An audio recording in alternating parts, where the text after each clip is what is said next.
I'm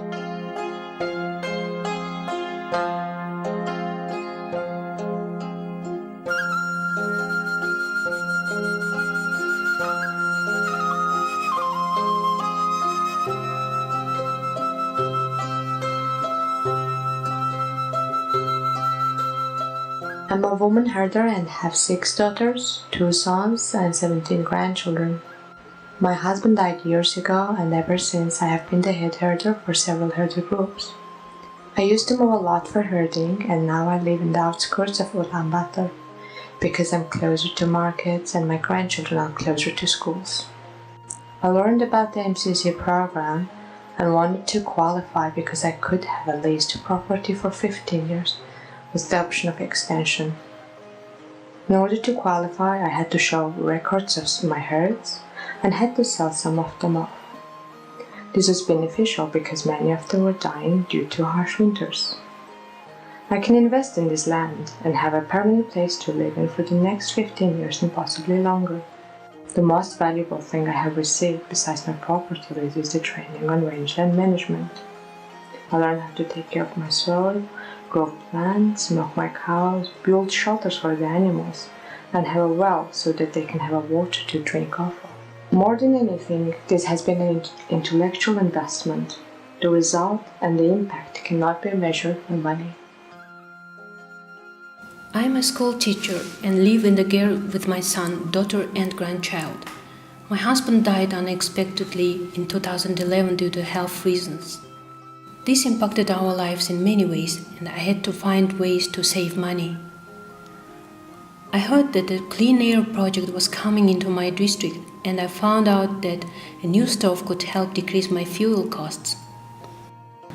I am now benefiting from the project and have a ulti stove and only fuel it 2 times a day in the winter. Before, I used to have to fuel it 4 times a day.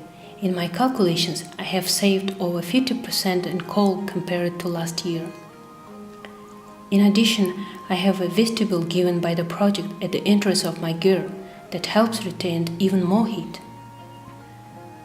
There is less smoke in the house, my grandson is coughing less, and I can see health improvement thanks to this new stuff. I wanted to get vocational training after high school because I could start working in only 2.5 years and get an income. My parents are in the textile industry and helped me to decide to go into weaving. As part of the program, I interned at Gobi Kashmir, the largest cashmere company in Mongolia that has over 1,300 workers.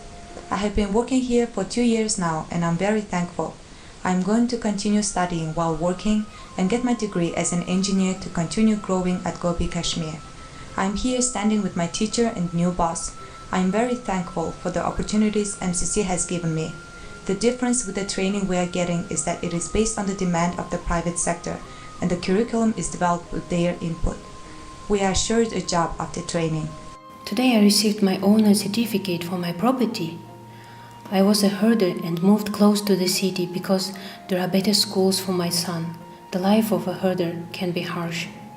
I accessed the loan by using my livestock as an asset. With the loan, I bought the land and built myself this house for my son and I. To register my property, I had to go to 3 different offices. This process took 4 months. I also have a store built into my house, which is where I work. I learned through the MCC Property Rights Project that I could register my property and have ownership over it. I got my title by going to only 1 office and got my title in 20 days. Since I no longer have livestock, I can use this title to access more loans that will help me get more product to sell at my store. I am confident in my future. I have a house. I will use my title to get a loan to expand my store and eventually will get a car to be able to visit my parents more easily. I am a doctor at a family health clinic in Ulaanbaatar that serves 9,500 people. We have 5 doctors who serve on average 100 patients a day. Mongolia has a very high incidence of non-communicable diseases, which includes cancers, cardiovascular diseases, and diabetes. All these things can be prevented. Changing mindsets is sometimes the hardest part. Change is happening in Mongolia thanks to advocacy and training from MCA. Instead of patients having to go to specialty doctors, they can now come to these family clinics and get treated and learn how to prevent diseases. Patients over 40 are the target audience, and they get SMS texts alerting them when they are due to go to the doctors. I am now better trained and confident in how to provide preventive care.